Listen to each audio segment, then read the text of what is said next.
Teen drama, Resident Evils. Yeah, we're gonna do it. We gotta intro the show first. Harrison, you're gonna have to start this off though, because you know the most about Resident Evil. Oh my God, you guys! I'm gonna just start with a. So this podcast is gonna begin with a 25-minute lore dump about all the science behind it and the characters and their backstories. They have really deep backstories. Every single all the scientists and stuff. So it's gonna be a really really informative podcast. I can't wait. Lord Dump would be a great name for like your online persona. Lord Dump.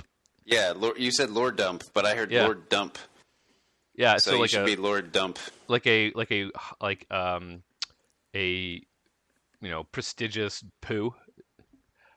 So what you're kind of okay. Great. So I want to make sure we're doing a poo joke. Okay, great. That's just fantastic. All right, we got our opening. Do the music. No, don't stop doing that. Have you ever listened to the podcast? That's not the music. No.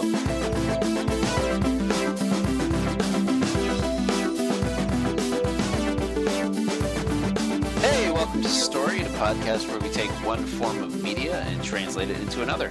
This week we're going to be taking Resident Evil and turning it into a TV melodrama. So I'm going to just kick right off on Chapter 1 of the story of Resident Evil. Just drop all the lore on you for 20 minutes. No, I'm not going to do that. So Resident Evil, no kidding. It would probably take the entire podcast, so I'm going to skip that. And we probably don't want any of that crap on the show anyway.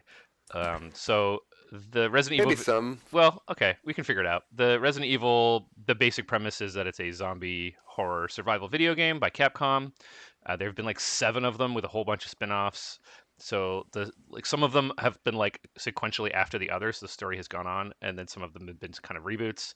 But the basic premise is a zombie virus makes zombies, and sort of like it overtakes this small town in like the Northwest. I think the Pacific Northwest. I don't know where Raccoon City is supposed to be. And then there's just a bunch of people trying to survive. So it's got a lot of like the Walking Dead-esque thing going on, but probably not as like action driven as that kind of show. Probably be more of like Chris said, like a melodrama or something. So let's start just figuring out what this thing is, because it usually starts in a haunted house, but some of them don't. Some of them just start in a city. So how would we begin this kind of story? Or in some Portuguese town. Which one is that? Which game is that? 4. It's 4. Oh yeah. Well, it's some sort of like Spanish or Portuguese town for sure. Yeah. And then 5 was like, was it Haiti or Africa? It's in like Africa. It's like a made-up African country, I believe. Resident Evil 5 took place in Racism Town. Yeah, no kidding. When I understand. Holy shit. It was just. So America. Yeah. You like that one? Yeah. Current events. Yeah. Current events, everyone. But then I made myself sad, so fuck. And then 7 is actually, it's like Louisiana, right? Yeah. Yep. You're in the bayou. Yeah. And the bayou. Not that it matters, because you're once again back in a creepy house.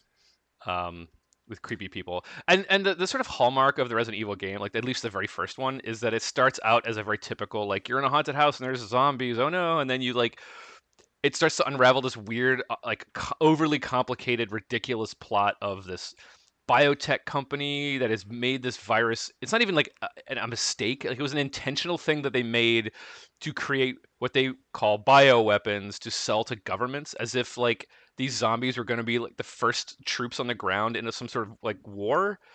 I don't really know what their plan is. It's so stupid.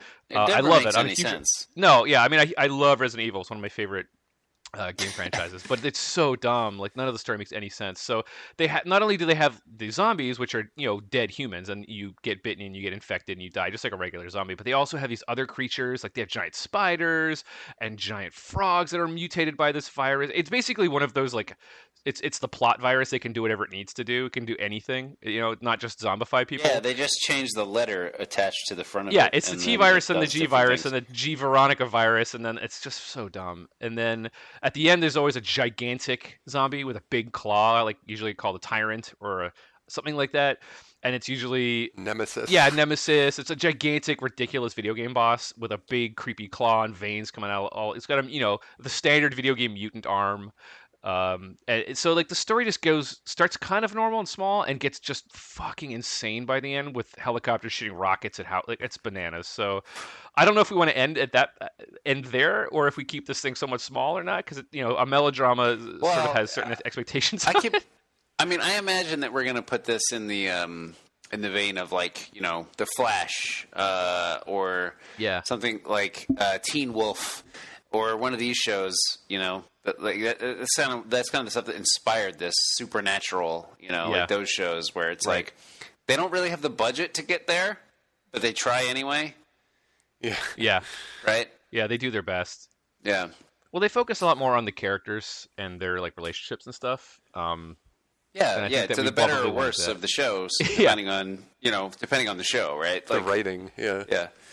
But yeah, I mean, I feel like there's a lot of ripe material for us to explore here. I mean, like we have Harrison can. I don't know the lore anywhere near as well You've been as you sitting do. in the back of the room while I've played these games for long enough that you should have absorbed some small amount of the tone of this series. But here's what I know. I know that there are people are related to each other constantly. Like, there's like brothers, there's sisters. All of the cops are related to each other. It's a family of cops. They're sort of like, and like every single time there is some sort of world event related to these viruses, the same people get involved. Like they haven't learned their lessons, or I don't know if they're like driven to stop them.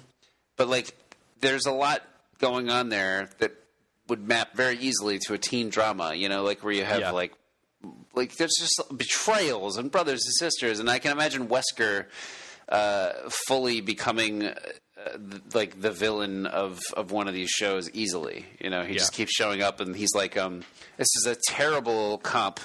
But I'm thinking about MacGyver and the guy Murdoch that was on MacGyver, who would show up every now and again and just menace MacGyver. He was like his equal. He was like the Moriarty to you need to have a Moriarty Watson. For sure. I said MacGyver's Watson, not MacGyver's Sherlock. That was an accident, but I'm going to keep it. No, I like it. Yeah.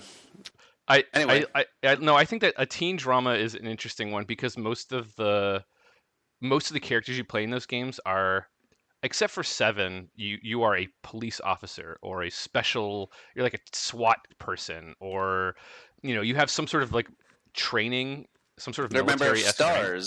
Yeah, exactly right. So like they are special team, tactics and rescue services. Oh, rescue services. Sorry. Yeah, it's really dumb. I got so close. Yeah, and so they're like an elite task force of adults, right? And they have military training. So I think it would actually be interesting to skew away from that. I mean, 7, you are just a random guy, and I think that's interesting. Or you find a gun and you barely know how to use it, and I think that's kind of cool. So having you find a gun and you barely know how to use it with your hand that has been chopped off and re-sewn back on. And re-sewn back on. It's like the staple marks all around it. God. Yeah. It still works. That's still the most frustrating thing I've ever played, because I was like, "How am I supposed to do something now?" Like that because it happens like in the first-person camera, right? All that shit, and then you're like, "Oh, I guess this is just a cutscene," and then it happens again, and you're dead. You're like, "What the fuck? They just did this to me." Yeah, they break their own rules a lot. But the other thing to remember is that in Resident Evil, it's never a global collapse. It's always somewhat isolated to a town or Raccoon City. Yeah, exactly. Raccoon City in the first few games. Wow. Or like in one of the games, it was a passenger ship. Raccoon passenger ship. Yeah, raccoon passenger ship filled with raccoons. Weirdly enough, I would not get on that ship if it was filled with like zombified raccoons. So it's not like The Walking Dead where the entire world has been destroyed and you find little outposts of people.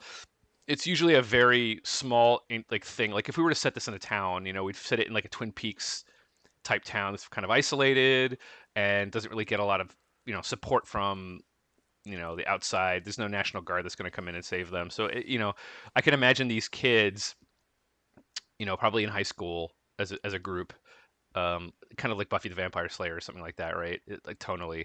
Are sort of this is spreading like you wouldn't like a Joss Whedon. Yeah, like you wouldn't want it to be a full outbreak at the very beginning. You'd have it, one or two people get infected, and there's a murder mystery or something that starts out, and then it goes from there and becomes a much larger thing. And then at the end of the season, like the entire town is just toast, right? Like I feel like that's the way you'd want to go. Yeah, I mean, Or at least, oh, good. at least the entire town be threatened.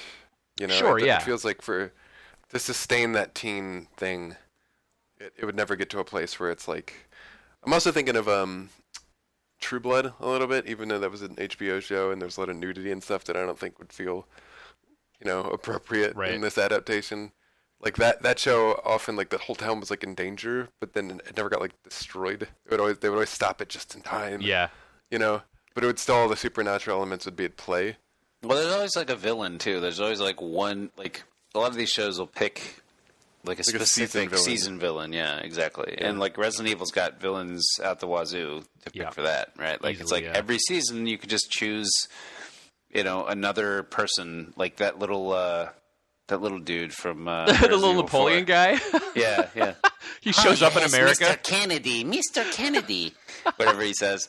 Salvatore or whatever. Yeah. God, and then he gets like eaten by a plant or something? I don't remember. He becomes a giant room-filling monster, which is definitely where the entire budget for the season goes, is that final monster, because it's got to be massive and ridiculous with like and 4 eyes. It doesn't quite like, look good enough. It kind of does.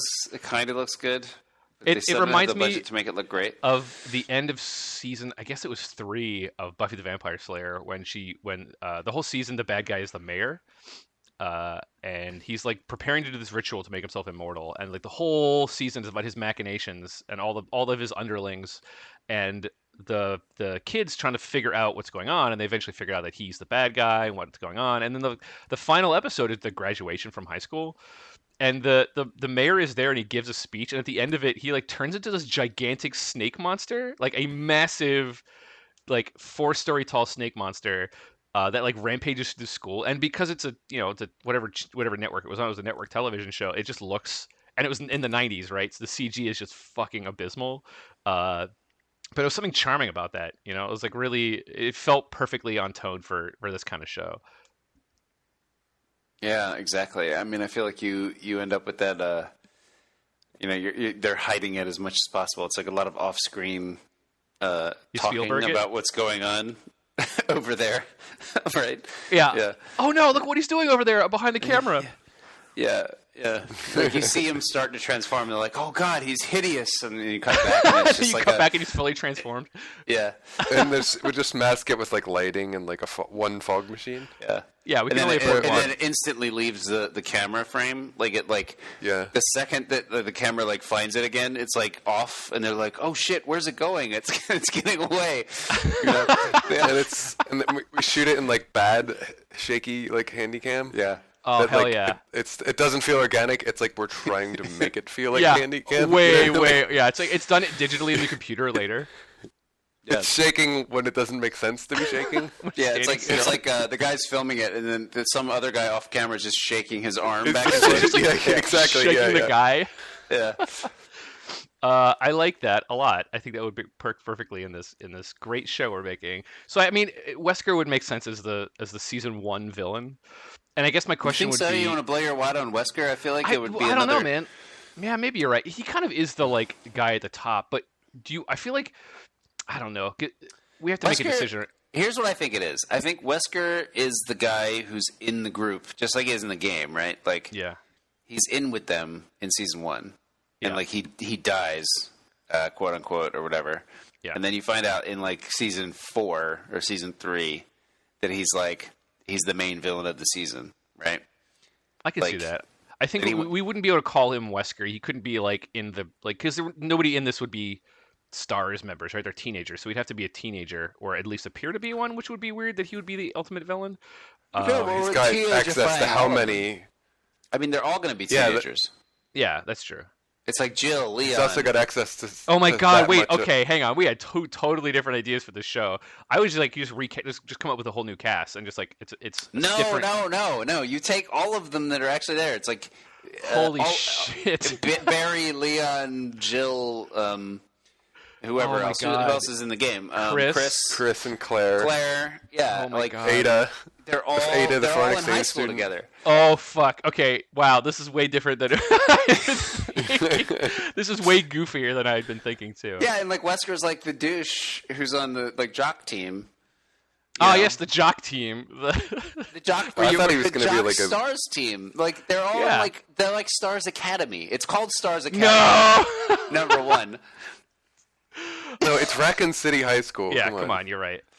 No, But the- come but on. the- It's but gotta the be Stars team- Academy because they have to have guns and they have to like get involved in these scenarios. But they've got to be like they've got to be like in training. Okay. So hang on.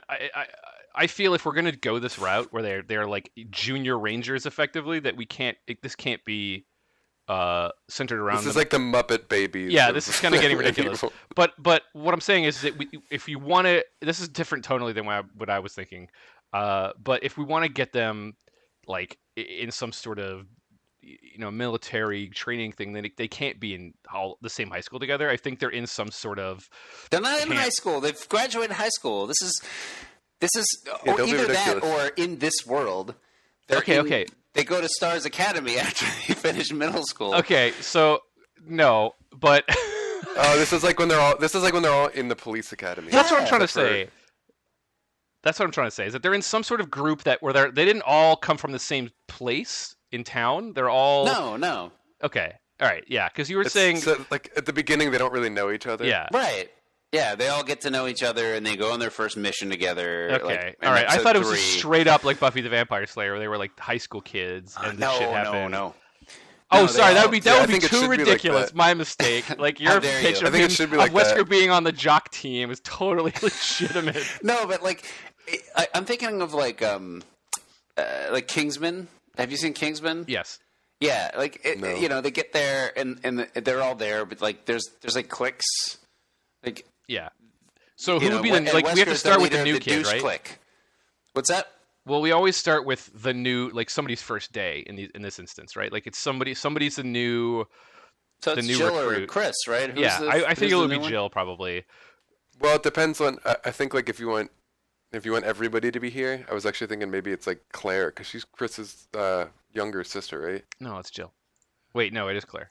You're right. It's Claire. Claire. So right. like, Oh my if God, Lord if it's her Nerd. first year It's and been a long she's like time. a freshman, and then like Chris is like her older brother or something. Yeah. I don't- you know what I mean? Like she's got there's like one like Chris and Yeah, and she's in the Wesker new maybe are like class. upperclassmen. Yeah, yeah, exactly. yeah, Yeah, yeah. yeah. So he's just sitting at the back of the class, With- with his feet up on the desk in front of him, not really paying attention because he's like gifted, Who, Who, Wesker or Chris or Chris? Wesker. Wesker. Yeah. He's the cool one. He's James Spader in whichever movie he was in, Pretty in Pink. Yeah, okay, yeah. That's a good one. Yeah, everyone that's listening to this show knows who that is. But no, I think everyone who's listening to the show, Isn't listening to the show. yeah, there's all only 60 of you. Oh, I think 60 people can look it up. That's Sorry, everybody. We'll include a link in the. Yeah, good call. I think I like the idea that Wesker is that guy who, in that good television trope is, quote unquote gifted, and he's just super talented, so he doesn't think he has to work really hard at it. So he's just got this like holier than thou attitude, that he thinks he's better than everybody because he just happens to be more gifted naturally than them. So he doesn't have to try hard or listen to the rules or do what everyone else tells him to do. I think that's kind of cool. He also like literally is Spike from Buffy. Like, he looks Fully exactly is, like him. yeah. We wouldn't put him in a trench coat and a black t-shirt though. And super Well, dyed hair. he's earned the right to wear the Stars trench coat. Like it's like the prefect badge or whatever of the Stars Academy. Hang on. I love that you now are using English terminology because you've been in England for like 2 months, 3 months. No, but like they don't have that shit in America, so I have to No, pull I know. from somewhere. No, I'm really glad. It makes me happy because I knew what you meant immediately, and none of our listeners are going to have any clue what you're talking about. They've read Harry Potter. That's That's where a I'm good pulling point. it from. Yeah, okay? you're right. You Yeah. got me. So he's got the Hufflepuff cloak on. No. Yeah, and then they all I get like in there that. and wear the sorting hat, and they figure out which Stars group Team they're going to they're go on. into. Yeah. There's only one, so they all get put. It's very quick. It's a very quick sorting ceremony. Yeah, so it's like Jill shows up at school. And Chris is there, and he like doesn't acknowledge her presence because he's incredibly embarrassed that she's also gotten into the Stars Academy. He's like, "Hey, Chris, isn't that your younger sister?" And he's like, "Oh, fuck. No. Yeah, who? I don't have a younger sister." Yeah. She's like, "Hey, Chris." And she like waves at him. And he's like, he just walks into the toilet. Yeah. And then in there they like smoke a cigarette together, and they're all talking about how like how embarrassed they are and how much Wesker's a douche because Wesker comes in like that's the scene, right? Oh, so it's just the scene from RoboCop. Jill arrives, and then they all duck into the toilets to get away from her. It's not Claire. It is Claire. Oh, Claire arrives. All right, fine. Claire arrives. And then Chris ducks into the toilets, and then you like see them all talking. It's like him and like Barry and like who else is in there? Harrison. Well, Jill couldn't make it. It's a men's bathroom. Hunk. Yeah. Hunk is. Wait, hold on. There's a character called Hunk. Yeah. It's a Japanese game, man. Going. What do you want? Leon's Ricky there. Agent is there.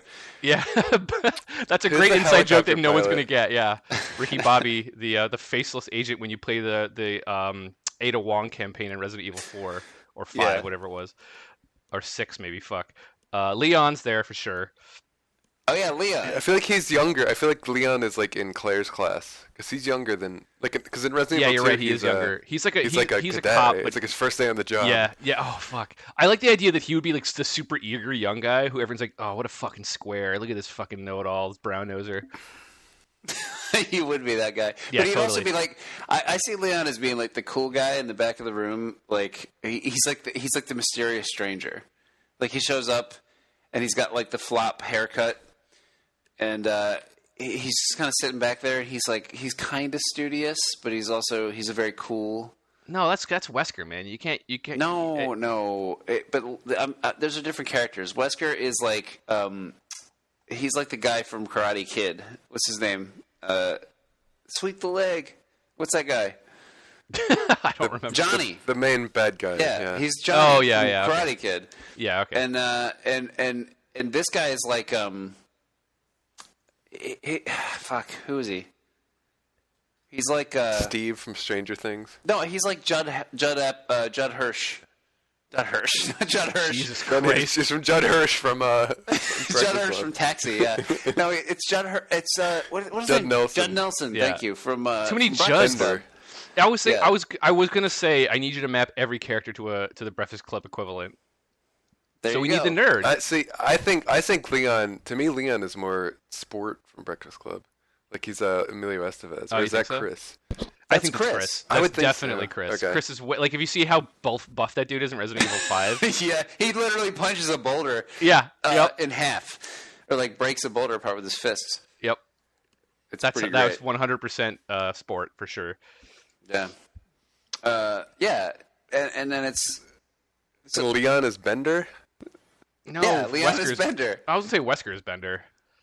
Oh, Yeah. no, Wesker. I mean, I guess he doesn't really Leon fit. I guess feels like, Wesker's kind of just the guy who doesn't really get involved in the back of the class, right? Like, because you need to have Leon like if you're feels gonna like- have him be in the show, you got to give him a character. You got to give him a personality, even though he's gonna betray everyone in the end. He's got to have some sort of archetypal character, right? No, for sure. But I feel like he's the guy who he's got it all figured out, you know. And then but he's the guy who he's a jock. Like he's got the entourage that follows him around and shit. You know, he's like captain of the football team, all that stuff. But like he's bored, so he needs something new, and that new thing is Umbrella. Wait, so hang on. No, I'm gonna Lord Nerd on you for a second because like Wesker in the games was like a founding dude, which is super weird that Wesker is like super nerd scientist guy and also like ultra buff military stars dude. But he's one of the dudes who like he doesn't get That's recruited why it by maps Umbrella. to me, though. That's exactly why it maps, because those jock guys usually are like fine. You know, they do fine in the academic side because they get passed or whatever. But like he's No, he does great in science class because they want to win the football game. What the fuck are you talking about? I know. Yeah, What you've the lost fuck are me you now. talking What? about? No, I'm saying like there's these guys who because the football team needs to be good. Like they They get passing. passed because they need to win the football game, not because they're smart. Right. They just get an A even if they're idiots because their football team needs to win. I think he's actually smart. I think Wesker's actually jokes aside, I think Wesker is actually a really smart dude in this show. All right. Fine. I think he has to be. If you want him to be the end bad guy, I think you need him to be like you said. He's the Moriarty, and Moriarty's a smart guy. So I think he needs to be. We can have him. I think it's fine if he seems kind of just mean and dumb, but I think he's actually pretty smart to make this. Yeah, there's probably the one episode where like somebody finds like his test scores, and they're like, "This is actually really good," Shit. you know. And he's like, I don't want anybody to know. He writes just like doodling on the No, on I the margins. cheated. I copied off Leon. He's doodling in the margins. I love the T virus. You're like, shit. Oh fuck! I should have done that. No, but this is Stars Academy. They're not studying the T virus. Yeah, I know. You're right. Well, He's just eventually. dreaming about it. He doesn't, So okay, so let's get back on track because I think we might have gotten down. Anyway, they go into the bathroom. Sorry, I didn't mean to miss out on your Claire. bathroom scene. It's a very important scene. I forgot what I was going to say now. But the point is that Wesker comes in, and he tries to give somebody a swirly or whatever.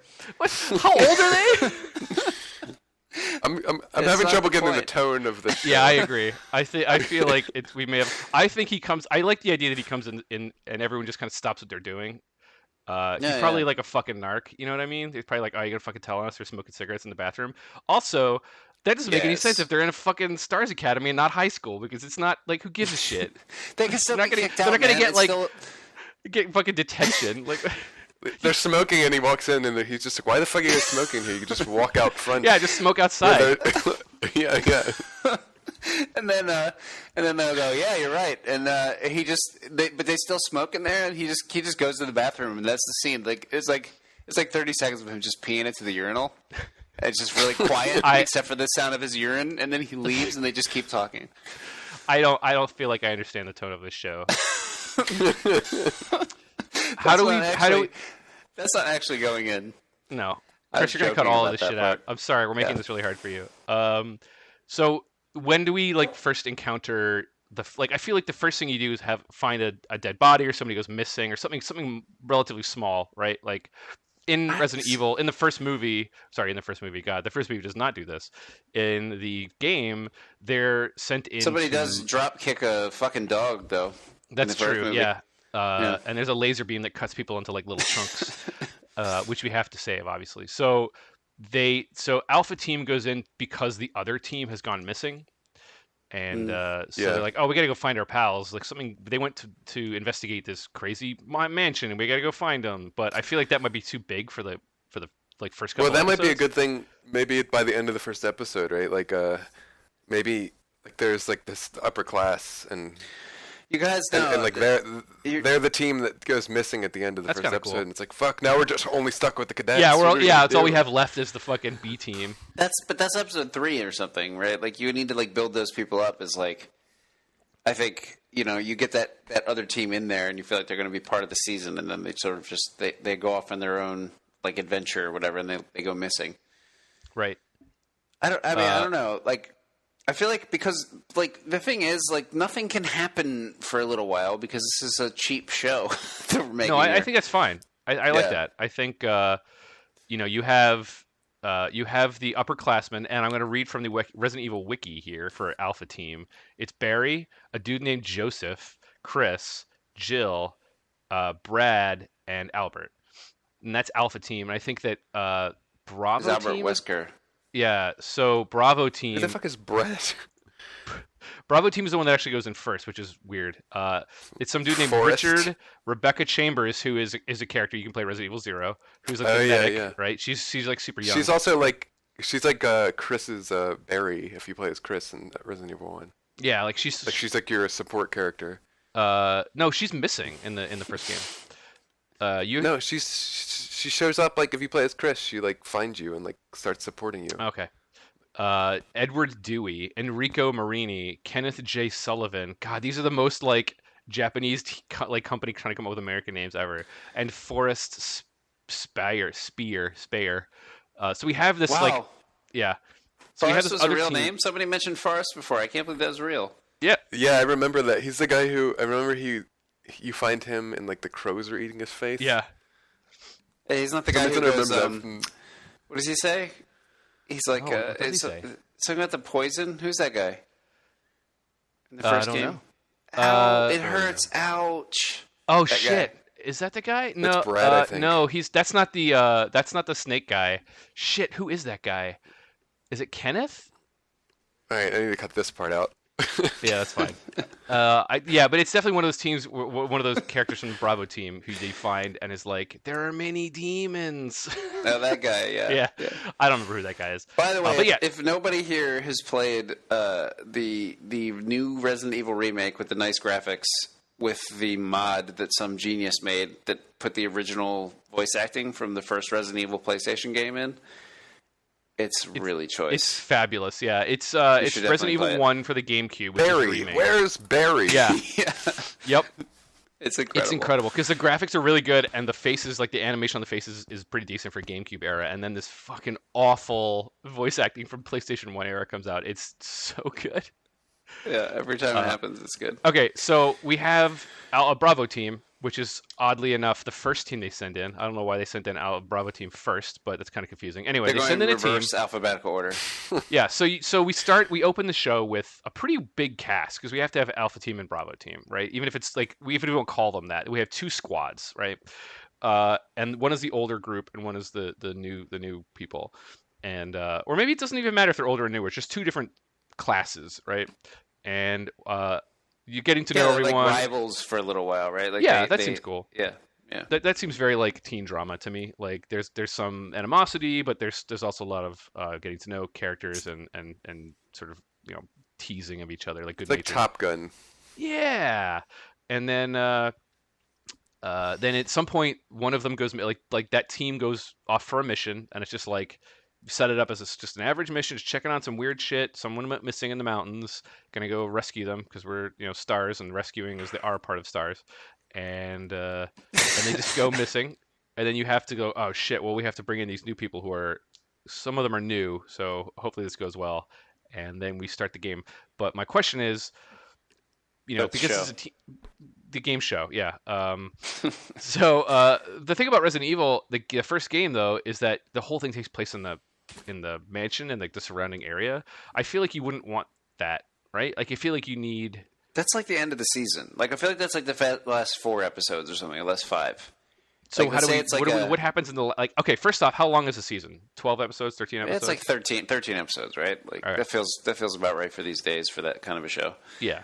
So you build up all of like the first 4 or 5 episodes is like just like seeds of what's going on outside of the Stars Academy. Cut to like mysterious science people doing shit like that. Okay. Totally. There's some kind of bullshit like umbrella scientists we make up, or maybe we pull one from the lore. I'm sure there are plenty to pull from. Yeah. And then like we cut to the island, and we see what's going on there, and like then we go back to the Stars Academy. Fucking Stars Academy.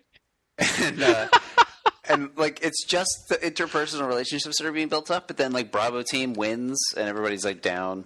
Yeah. And then like Bravo team wins like the teen tournament, whatever the fucking bullshit is. They're but, not like, teens. We gotta stop saying that. Well, whatever. It doesn't matter. The show's not really getting made. So they win, Bravo team, and so their reward is they get to go in first to the next actual mission. Yeah. Right. Well, they get to pick the mission they go on. And then they go missing. And then, like the douchebag camp counselor guy, whatever. He's not a camp counselor. It would be a police commandant. But he's like, well, these fucking tools are all we have left, and they send those in. Yeah, that's I like Alpha that. Team. I think I like the idea that the first few episodes they are on missions together, and they're not just doing goofball shit. Like they're doing like really simple stuff where someone was injured, but it all somehow ties back to these experiments. And so someone was attacked by some sort of strange animal out in the woods, and they rescue them. They successfully do that, and they sort of prove they show how their teamwork, kind of like when we were talking about the Predator. We talked about the Predator episode, like that team does something together to show that they are good at it before they are like facing something that they are outmatched by. So if we have either Bravo team or Alpha team or both of them doing things, rescuing people, preventing them from getting attacked, and all the things are somewhat tangentially related to what's going on with the virus. There's like mutated animals, and they're like, oh my, like they're investigating a crime scene, like this fucking wolf or whatever is like weirdly mutated and like has this extra set of teeth, weird. Like they're kind of investigating and figuring out something bizarre is happening. And then eventually in episode 5 or 6, Bravo team goes missing. But I think that you probably just want some actual action and some events that they can succeed at before they go missing, right? Yeah, I think so. I mean, I think you end up with like just as long as there's that sort of rivalry there, and then the other team goes missing, and then it's like, oh shit, like we have to go after them, and then the last like couple of episodes of the season, like building up to the finale, are them sort of like doing the mansion mission and finding out what happened to Bravo team. Right. So okay. Characters specifics aside, because I feel like we're going to be retconning whatever we need to make them interesting. We have a younger sister and older brother. We have the asshole guy who is Wesker, and we can sort of fill in their personalities however we need to, because they don't really have a lot of personality in the games. It's just, I'm coming to search for my brother who's missing, and so we can fill that in with whatever we need to. And what you guys were just saying, I was wondering if, like, where do Chris and Claire fall? Like, you could play with like one of the brother-sister relationships. Like, if one of them goes missing, Right. Like if Chris is on the team that goes missing, and that ups the stakes for Claire, and maybe Leon was shadowing Chris before that happened, and then they get closer, like Claire and Leon get closer because they both had personal stakes in Chris. Right. Something like that happens. We might be able to, like, in the disappearance of the Bravo team, you could just kind of put like personal stakes in the season, and we'll find Chris later in the season, but he's not the same or whatever, Well, Chris is looking for Claire in Resident Evil 1. So when you play, you can play as Chris or Jill. So I feel like Chris and Jill need to be where we put a lot of. Is that true? Yeah. Oh yeah, because she's playable in Resident Evil 2. Yeah. Right. Yes, but like not the on other side of the Leon story. Yeah, exactly. So like we'd have to, I think, make it about, like, I think it's fine because we introduce Claire and kind of show that their relationship, it's probably fine, like they love each other, but there's a he's embarrassed that she thinks, or sorry, that he has a sister. Yeah, yeah, no, because he's like 12, but like she's kind of following in his footsteps and kind of he feels like she's tagging along, and then he feels really responsible when she goes missing. But I think in like season 2, we can, if we wanted to match the show somewhat, we could have it be more about her and Leon, because the other characters are missing or gone or whatever. I think that's cool because we can have different perspectives, and a show like this feels like each episode would have a different perspective, like from like focus on a different character, kind of the way that like Stranger Things kind of does it, yeah, or anything like that, where they're all together, but you spend more time with one character over another, and you kind of get to know Chris, and he feels antagonized by Wesker, but maybe they have a sort of begrudging respect for each other for a while, and you can feel like they're kind of growing together, and then eventually he betrays them. All of that stuff feels like it would map really well to a show of this nature. Yeah, totally. It's weird now, when you were saying that, it made me think about Lost and how this is kind of a tangent. But Lost was like basically one of these shows with just a bigger budget. That's true. I don't know if either of you guys ever watched it, but it totally was. Like, it was like it was actually got away with being pretty cheap, where it could be, just because it all took place in one island. So they could just reuse the hell out of sets and stuff constantly. And then they had to reshoot all the flashback stuff elsewhere. But it might be another interesting we haven't really nailed down like how we balance the ensemble. We've talked a lot about who the characters are and like what the interpersonal / professional relationships are to a degree. Right. But does it focus? Like is there a series protagonist, and how much weight do they have, like in terms of how the episodes are driven, or do we kind of have episodes that are more? This is a Leon episode. Yeah. This is a Rebecca episode. This is a, where the other characters just become more support too. How did Lost do it? Lost was more. It had like its main, like 5 or 6 cast that were kind of like were kind of always present. Like Jack, I can't remember the actor's character or the actor's name now. Matthew something Fox. So you did remember Jack, that actually. It took me a moment. Shut up. But it was like, but each episode there'd be like a flashback story that like was relevant to what was happening. Like it would like that it would focus on one character. Like only one character would have the flashback story. Right. If that makes sense. So the story kind of like the A story of the episode would be about one character, and then there'd be like a B and a C story that would keep the other characters alive, and it would switch. And then there were like secondary and tertiary characters that sometimes like almost barely showed, like they were there, but more sort of in the peripheral. Yeah, I think that's probably how we do it, because if we're going to have a cast this large, we can't have everyone, if we do have this other like Bravo team or whatever it is, Alpha team, Bravo team, that they're going to go missing. Like I think we need to spend time getting to know them, but I don't think it's a massive cast of people to dump on the audience right away. So I think you probably want to open it up slowly. Like maybe you don't even show Bravo team in the first episode. It's just mostly about Chris and Jill and whoever else in Alpha team or whatever you want to call them in the show, getting to know each other and sort of discovering, just building those character relationships. And then it's training and a mission or two, and then maybe in episode 2 or even 3 we introduce Bravo team. So that you have some time to digest all the names. You know what I mean? Like dumping 12 names on a viewer at once is kind of insane. So. Well, I don't think. I mean, but you're only following Alpha Team most of the time. I mean, we just got to figure out who makes that up. It's like like Wesker is on Alpha Team, like almost as like he doesn't want to be there, right? And then you've got like Chris and who else? Claire's on Bravo Jill. Team. So let me put it to you this way, and this actually might be important. Claire is not in Stars. And we can change that. We can change that for the show. It might be more interesting. But Claire doesn't show up in the first game. She shows up like once shit's going down in Raccoon City. She shows up in the second game, and she's like, "I gotta find my brother. I need to find my brother. That's all I care about." Like the entire town is overrun. It's to the point where the entire town has fallen, and she's trying to find her brother. So she's not in Stars. And I'm sorry it took like 35 minutes for all you Resident Evil fans who are probably screaming at your computer screens right now going, what the fuck are you guys talking about? So we can change that. And I'm happy to do that. I think it might be better if we did. But just so you guys know, she's not originally a Stars member. Now, there might be something interesting in the fact that if we just say she is one. But I just want to make sure you guys know that, that we're breaking canon here. Going off the rails.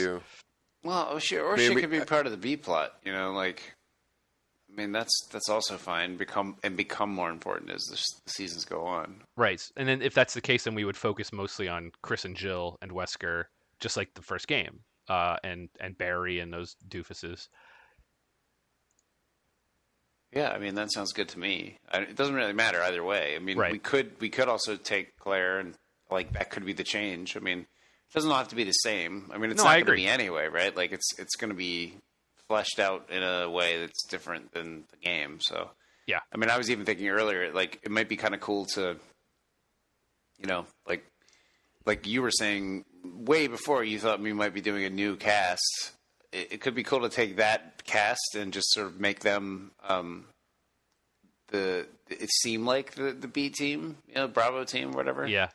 And then they're actually the protagonists, and you sort of like flip it around where like Alpha Team goes to the mansion first in this universe, and then they are decimated, right?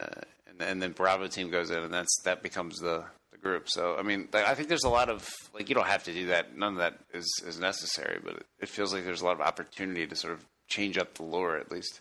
Yeah. Well, where it feels like to me, I mean, just taking what already exists, and I think we should be open to changing as much as we need to for this because it's never gonna get made.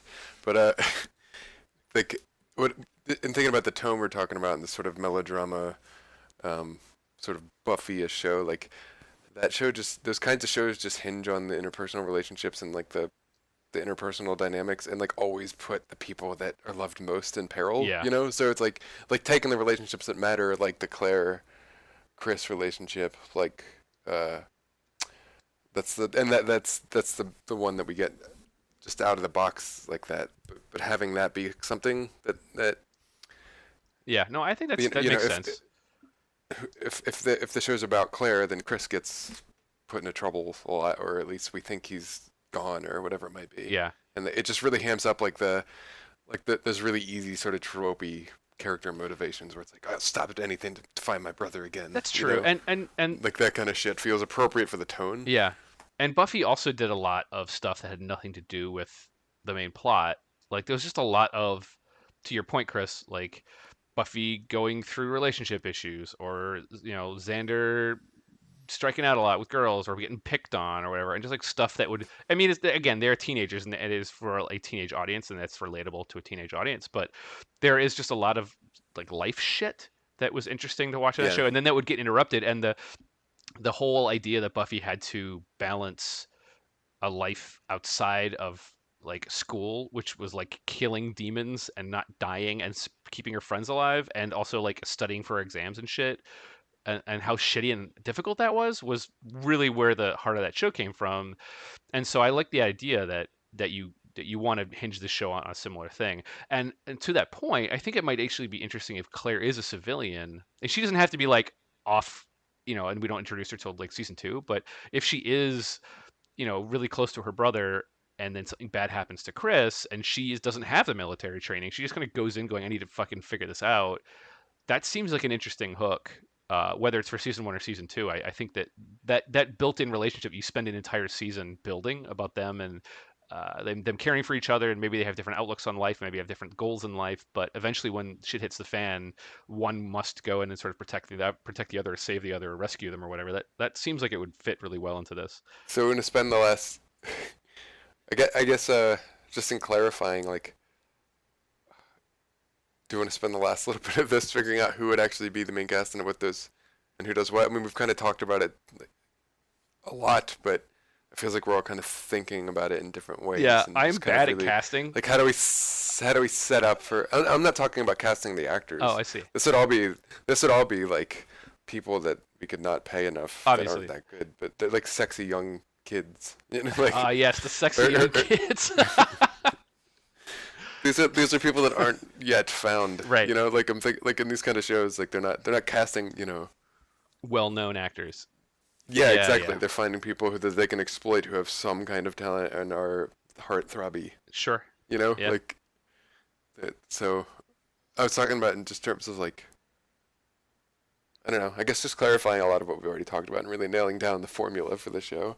My instinct is to take like the Chris Claire relationship and then figure out who to give the most weight to, and then like my instinct is actually to still make it about Claire being the younger sister, and then like she can enter with Leon in the Stars Academy or whatever the hell it is, and Leon can be the love interest, but everything's too hard for Claire because her brother goes missing or so. Like, and not to have to do this, but like how do we find out? How do we take that, like, create that relationship diagram that's gonna like constantly give us, like, we know what the show's gonna be about. Yeah. It's like watching this is a bad example or not a direct example, but it's like the Rebecca Sam Cheers thing. It's like, will they, won't they? Or, yeah, I get it. Like in Stranger Things, it's like the Nancy Jonathan, like, will they, won't they kind of bullshit, because that's the kind of stuff that's at the heart of these shows. It's tough, right? Because like the Resident Evil games don't have any of that, and so adding like, ooh, Chris and Jill, they're the love interest, like that. I don't say it betrays the game, but I think a lot of people would be like, where the fuck is this coming from? That's not anywhere in the game. So we'd have to really like earn it. But that aside, I think if just spitballing, right? If Chris and Jill, there is some sort of like romantic tension there, and they're already in the academy. They've been there for a year or two, whatever. And then Claire and Leon show up, and Claire is threatened by Jill's relationship with her older brother. That could be interesting, where they kind of have a little bit of not animosity, but like if she is a younger sister and she really loved her brother, I could see that there being some sort of not jealousy, but like feeling a little bit threatened by being replaced by this other person. And then when they go missing, there's a lot of guilt attached to how you felt about those people when they go missing. There's like not survivor's guilt, but like that there's something interesting there. Like, so I think that could be an interesting way to look at it from your point, Chris. Yeah, I mean, and just seeing like I keep thinking about like Buffy too. It's like, how is the Umbrella Corporation and Wesker like kind of constantly playing into this too, and how they upsetting and inhibiting the relationships that would be or could be, if that makes sense. Yeah, I think that would have to come down to an episode by episode basis, but and it depends on if we want how much we show of them early on. Like we could do like Buffy, you literally get scenes with Spike and his girlfriend, and you get scenes with Angel, and you get scenes with the mayor, and you actually you don't stick to the character's perspective. You actually break away and show the mayor plotting and stuff, so the viewer knows more than the characters do.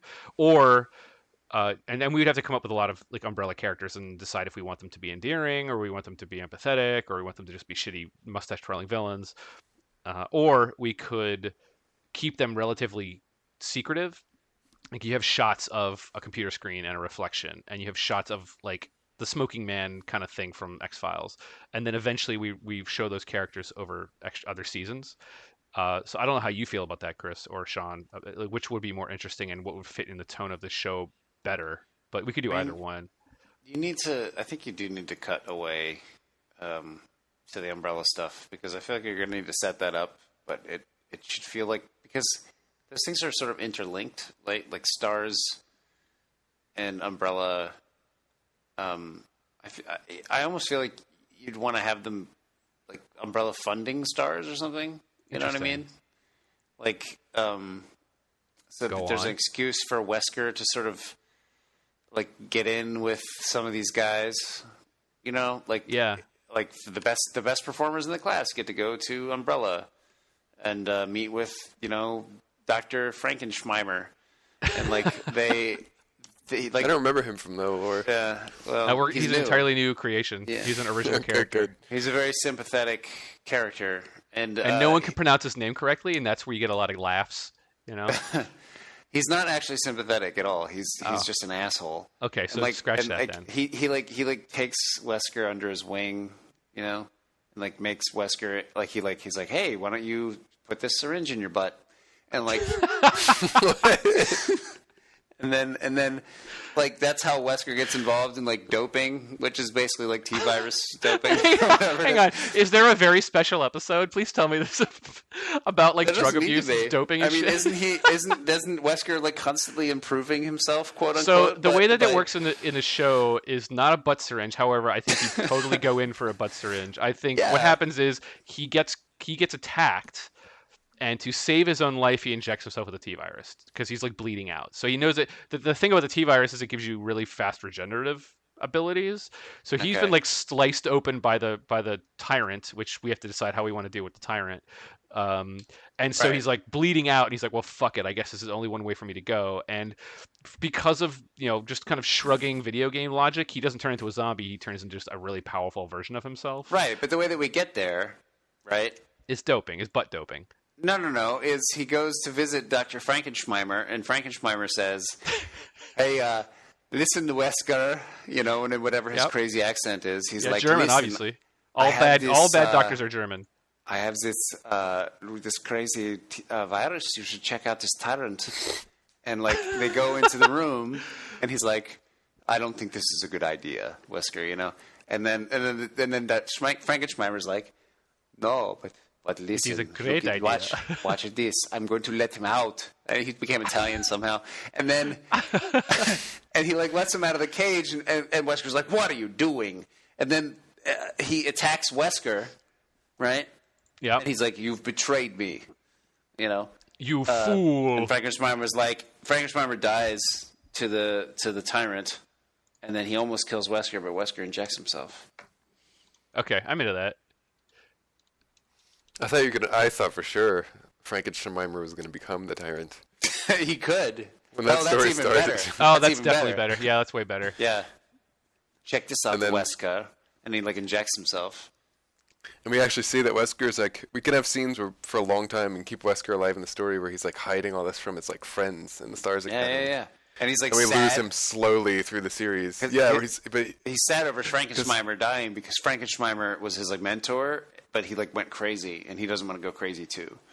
Yeah, I like that. I like the idea that he is brought in to witness something and then it goes horribly wrong, and that doctor's name I'm not gonna say turns into the tyrant, and he gets away because he's he's a Stars guy, so he can he's got fucking skills, but he's cut open pretty badly, and the only way for him to survive is to inject himself with this virus, and it sort of just starts changing his personality. And yeah, and then like his grades start going down at the Stars Academy. I'm into it because yeah. he's so worried about it, and then he like drops out. starts getting more aggressive. And then, Exactly. Well, it's just literally like he's taking fucking steroids. He's just like really aggro all the time and mad, and people are like, well, man, Wesker. What if? Okay, so his that means that balls Wesker. shrink. Yeah. Yeah. He needs to be a really nice dude at the beginning then, because that would be way more tragic if he's just like was a nice dude and then suddenly because of T-virus doping, he turns into a fucking shitbag. He's like the team captain at the beginning. Yeah, no, well, he Like, some actually people- is in the games the team captain. He is. Yeah, I the know, team but he's captain. got like a varsity jacket on with like. It's not. They're not Stars. teenagers. Why do we keep bringing it back? They are though. Oh man, you're right. Sorry, this is Stars High School. I keep forgetting. I mean, you can't just say they're not teenagers just because they're going to be played by 25-year-old actors. Mike, okay, you're right. Yeah, fair enough. Yeah. Like the Power Rangers characters who are all like in their 30s. I think tying the Umbrella Corporation. Have you seen you guys have seen Firefly, right? Yeah. Mm-hmm. I'm wondering if we can treat them a little bit like the Blue Sun from Firefly. It's like they're present, but they're still like a little. Like they don't get scenes. They only get scenes like kind of like the Smoking Man did for a while from X-Files, where it's like you just see that they're up to no good. That's what I was saying they don't earlier. get like full depth stuff. That's what I was saying earlier. Like, But do we how often do we cut away, and how much do we show versus how much do we hold back? I mean, obviously you want to hold back something, but like, is it just like quick shots in the darkened room, or is it what Sean was pitching, which is like full scenes with characters with names and stuff? I still think it's. I think as Wesker gets in though, like you get more full scenes. Yeah, okay, I can see that. You know what I mean? It's like once our main cast of kids, somebody from our main cast of kids gets involved, that's when we get more exposure to them, Yeah. like as they do. So is that not what you were thinking, Sean, or you think they had scenes before that? I think that you get. Frankenshmeimer's too good of a character to not. No, but I think you end up with. Yeah, I mean, occasional cuts to what's going on over there, but it's not like a main plot thread.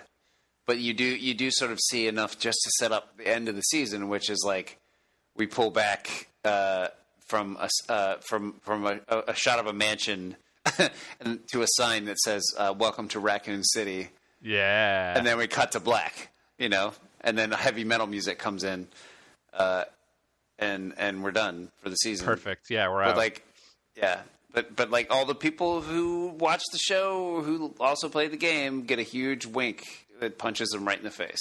Well, hang on. No, we said earlier that like at some point in like the back half of the season they go to the mansion, right? Or are we saying we push that out further? I don't know. I'm just saying that, like, either way, you build to it, right? Like it's like you could build to the mansion. That's the end of episode 7, right? Yeah, I Where can see that. you see the Welcome to Raccoon City thing, and then like the next part of the series is them going to the mansion. If we do that, which I'm into, we can't hold Wesker back as a surprise villain, right? Like at some point No, it'll no. be a surprise when it first happens, when he first shows up to Dr. Cool Name's lab, but at some point we can't, which I think is cool, because if the viewers know that he's kind of a shitty dude and then they go into a crazy dangerous mission together, you're like, oh fuck, this is going to go badly. And I think that's kind of interesting. Yeah, but I think you want you to guys play it up like he's, like he is the villain, and he's like, you want to play it for more tragedy than the games No, I do. agree with that. I like Where that he started out as a nice, he had a decent feature. I still ahead of think him he's and- kind of a douche. I think he's kind of a dickbag. But is and, he like, likable dickbag? Yeah, but he's like, you understand that he's like driven, like, Yeah. Like his parents are dicks, and like So he's a dick. so he became a dick. But like, no, his parents like are trying to get him to not succeed or whatever. Like, or no, sorry, his parents put too much pressure on him to succeed. Yeah. And then he gets like 1B, and then they flip out and they like cut off his credit card or whatever. Right. And then he, and then he gets in with Frankenshmeimer. It all reads. Chris, you had a point that we totally rolled over. No, I guess like in a lot of these, I feel like I'm kind of like wiping the slate clean, and I just wanted to get a sense of you guys are still trying to like chronologically still hold true to what's sort of canonical in the games. Doesn't have to be. No, I don't think that's Okay. necessary. I think there's a lot of good stuff that's recognizable, but like a la the Resident Evil 1 movie, I think it would be a mistake to be like, well, there's got to be a mansion, there's got to be an underground science lab under the mansion, and like I would be fine with moving away from that stuff, but I think that the characters are the dynamic relationships with the characters that are already there is a decent seed that we can then spin. Like if we do make Claire part of this, which she wasn't before, and totally, I think that's a better change. And the idea that Wesker is inducted into to Umbrella, and the tyrant is made in front of him, and he gets like basically he's anything to succeed, right? Like Wesker's whole thing is like whatever it takes to succeed, and based on Sean, what you were saying about his like drive to be the best, and he starts effectively cheating. Like doping is the dumb joke version, but he is doing this thing he sort of falls to the dark side. It is tragic instead of he's just a mustache twirling villain like he is in the video games. I think all of that's a way better change. So I think that any of that stuff is on the table to shift for sure. Yeah, I think okay. I just kind of making sure because it feels like I think somebody, I don't know if we're still running with this. That they're teenagers? Somebody said something about. No, we're definitely still running with that. The Umbrella being responsible for the formation or some sort of like sponsorship of the Stars team. Like you might be able to play with something there where they're looking for, great human specimens that are athletic and Right.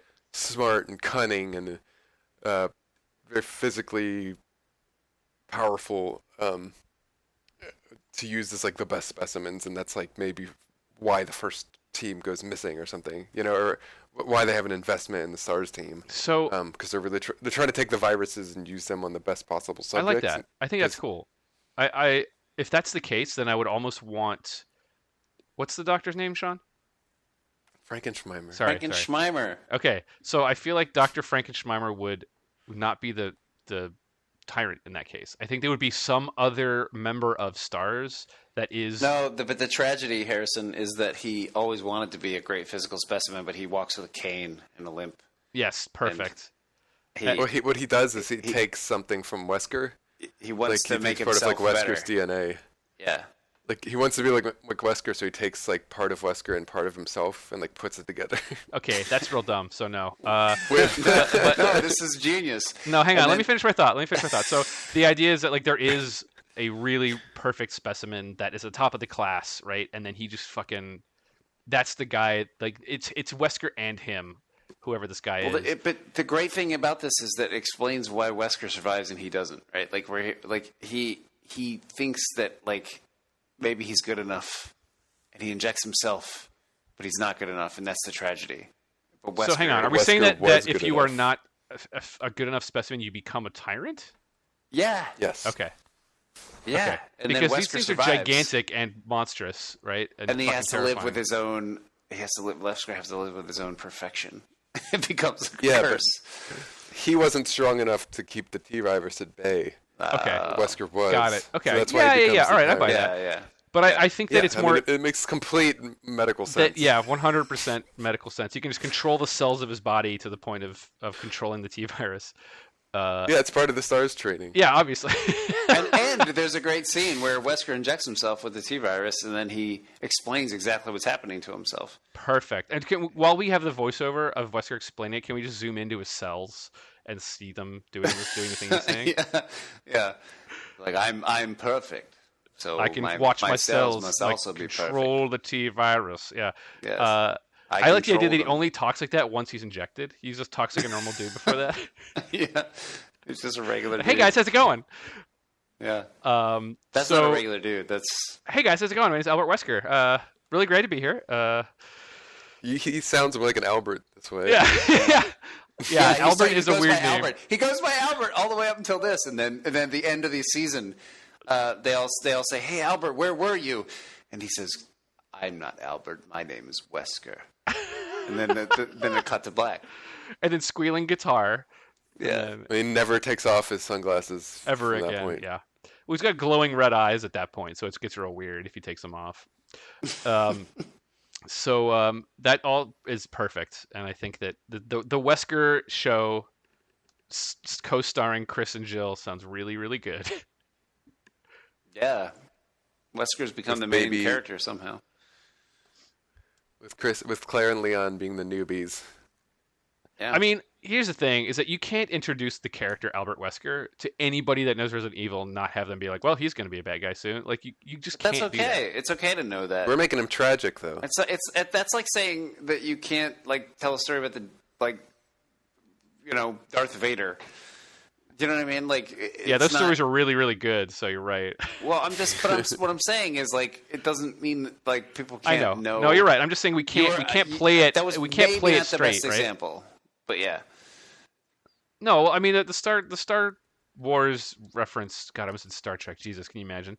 The Star Wars reference is fine. I get it, and I agree with you. I think we can do it. I'm just saying we can't play cute about it. Like we can't be like, oh, Yeah. who is it behind the mat? Like you have to just fucking know he's a shitty dude, and he just like he's going to become shitty. You know what I mean? Like I think playing up the tragedy is really an interesting angle that we haven't really talked about before because Wesker's such a fucking one-dimensional villain. So seeing like making it more of a rise and fall is really interesting. I think that's really cool. I'm just saying we can't play with the cards close to our chest on that one because it's just out there already. I agree with that for sure. When we actually make this television show. Yeah, when we get hired by a nameless network to make Yeah. this. Yeah, with 2 letters in its The name. Hallmark channel. Yes, Yeah. Oxygen Network. A lifetime. Yeah. TV land. Well, it'll be Nick at Night, right? Is that still a channel? I think it is. I don't TV know. Land? I don't know. I haven't had cable in years. You're not missing anything. CNN. Yeah, perfect. It's a CNN special, fictional representation. Well, Yeah. that's a great show. We talked about a lot. We talked about a lot of stuff today. We did. We talked about Albert Wesker, and we talked about Mike Frankenshmeimer. Yeah, who's this new character which is great. And we There talked are like scientist characters in Resident Evil. We could just take like Birkin or someone and just use them, but you've just Okay. invented a completely ridiculous character. Yeah, but I don't know the lore, so let's call him Birkin then. We don't have to Okay. call him Frankenshmeimer. It's Birkin. Dr. Birkin Frankenshmeimer. Yes. No, it's Dr. Frankenshmeimer Birkin. Birkin's Oh, got there you his go. last name. Yeah.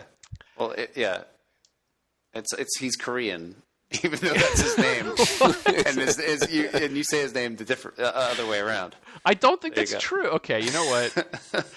I love that this podcast is probably just the enraged the few listeners we have that are actually big Resident Evil fans because we just obliterated the lore, put it in a blender, and just destroyed it. So I apologize. They can't be more enraged by anything. If anybody takes we're Resident Evil, doing. I'm sorry, but if you're one of our 60 listeners and you think that Resident Evil's got the best story that's ever been written, It's not the best, but there are people go who really fuck care. yourself. Well, I mean, cut like- that immediately out. Well, now I mean, if you're gonna take it seriously enough, I do really love Resident Evil, to be clear. And I Yeah. think that it's like, I love all the dumb shit that goes into it. Like, I really do. It's like, it's a weird, wild world, and it's fun to talk about. It's a world in which a biotech company creates not a titan. What are they called? The big monster. World with the Nemesis? The Nemesis, yeah, the tyrant. They create a tyrant to sell to governments as a bioweapon that is going to, like, I guess, be on the front lines of war, like some sort of fucking Captain America. It's something they can't control and or stop from happening either. And can kill their own troops, and they can't control it, and the troops that die will be raised as mindless zombies that they also can't control. Like, brilliant. That sounds really good. Yeah. It's like, how do they get funding? Yeah, exactly. In the movies they make it like, well, there's a legit side, like there's a legitimate branch that makes like cosmetics and shit, and pharmaceuticals, but there's this deep dark underbelly side which says a lot about what we think of pharmaceutical companies, and is probably true, where they're experimenting with weird viruses and shit. But in the games it's never explained. They somehow just like exist and have millions of dollars. I think the explanation is it was started by a super rich guy and he just uses rich guy money. Well, anyway, thanks for joining us this week, where we talked about Resident Evil. Somebody's squeaking. It's not me. It's time for us to end this podcast, I think. I hear the squeak of the podcast end. So yeah, which means I think that's Chris's tyrant cat. Yeah, it just sounds like a goddamn bottle being opened over and over again. So anyway, thanks for saying us out, Kissy Noise, or whatever your cat's name is these days. What's the cat's name? She has not had a name for many years. You call her Cat? Yeah. That's dumb. You're all creatives. We couldn't come up with a fucking name for a cat. Yep. The amount of creativity that goes into this podcast also assigned to your cat's name. All right. Well, burn. We got thanks burned. for joining us, and play us out, music.